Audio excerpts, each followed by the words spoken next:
Bueno, en esta oportunidad saludamos a todos nuestros espectadores. Tenemos la oportunidad de encontrarnos con una persona muy emprendedora. Él es el empresario Guillermo Abril y nos va a comentar un poco sobre el tema ambiental en Colombia.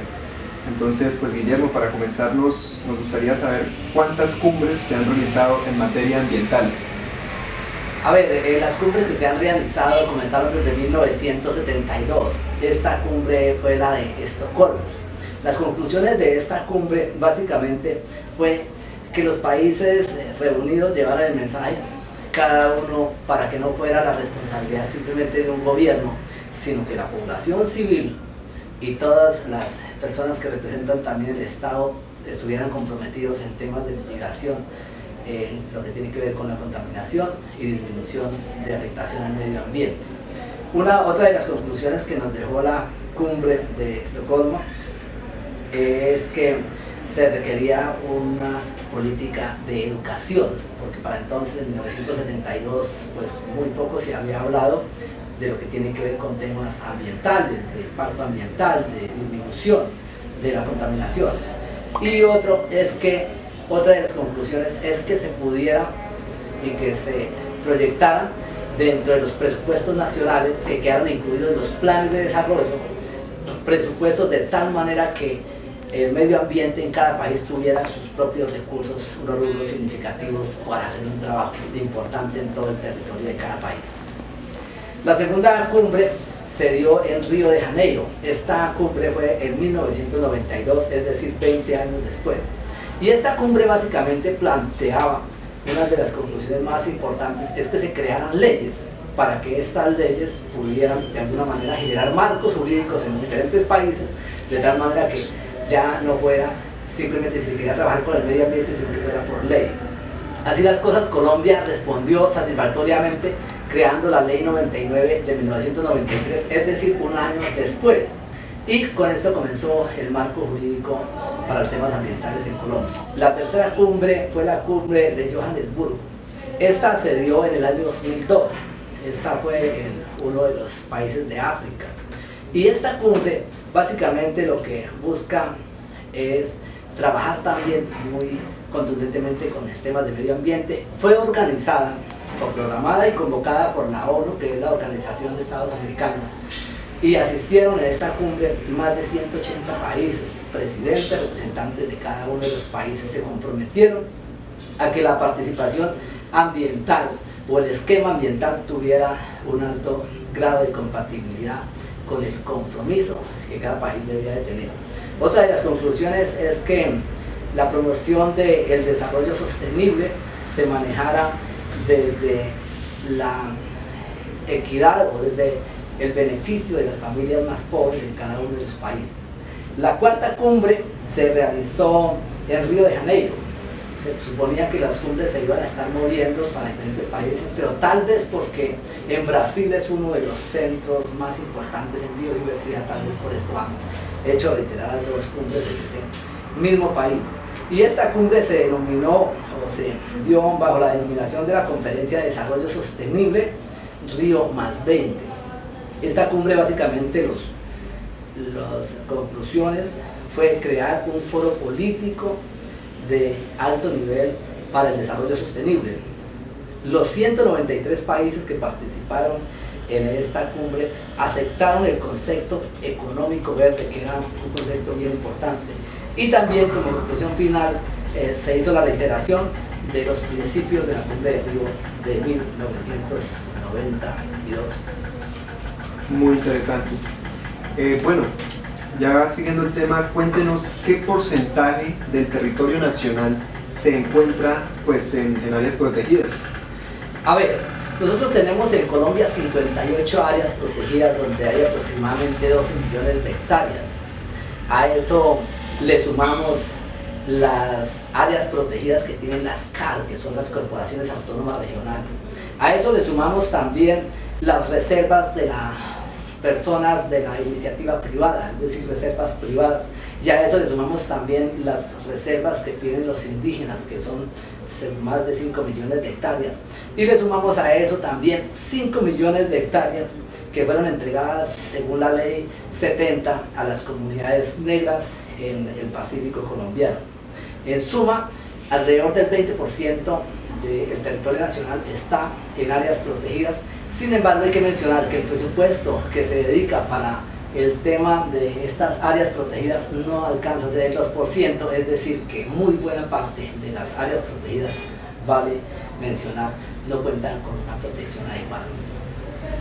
Muy bien. Bueno, respecto al tema legal, nos gustaría saber pues también quiénes y cuántas son las autoridades ambientales en Colombia. Las autoridades ambientales en Colombia son 6. La primera es el Ministerio de Medio Ambiente y Desarrollo Sostenible.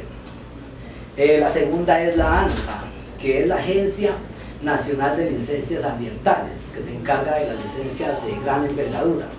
Las terceras son las CAR, que son las Corporaciones Autónomas Regionales. La cuarta son las áreas metropolitanas. Según la Ley 99 de 1993, el artículo 55 y 66, dicen que los centros poblados que tienen más de 1 millón de habitantes se deben declarar como áreas metropolitanas para que tengan sus propios manejos del tema ambiental. Entonces allí no están las corporaciones autónomas, sino áreas metropolitanas. Y la quinta son las unidades administrativas de parques nacionales, que en parques nacionales también hay una autoridad importante que se trabaja. Y la sexta son las corporaciones de desarrollo sostenible para las regiones ricas en biodiversidad. ¿Cuáles son estas regiones ricas en biodiversidad? Por ejemplo, la del Chocó, que tenemos una concentración importantísima en biodiversidad. También tenemos la de San Andrés, Providencias y las Islas Santa Catalina.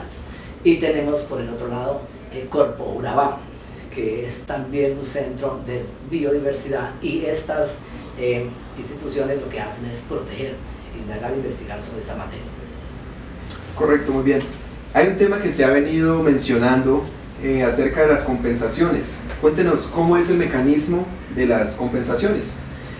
Para hablar de las compensaciones tengo que mencionar que la resolución 1517 del 2012 expidió el manual de compensaciones por pérdida de biodiversidad.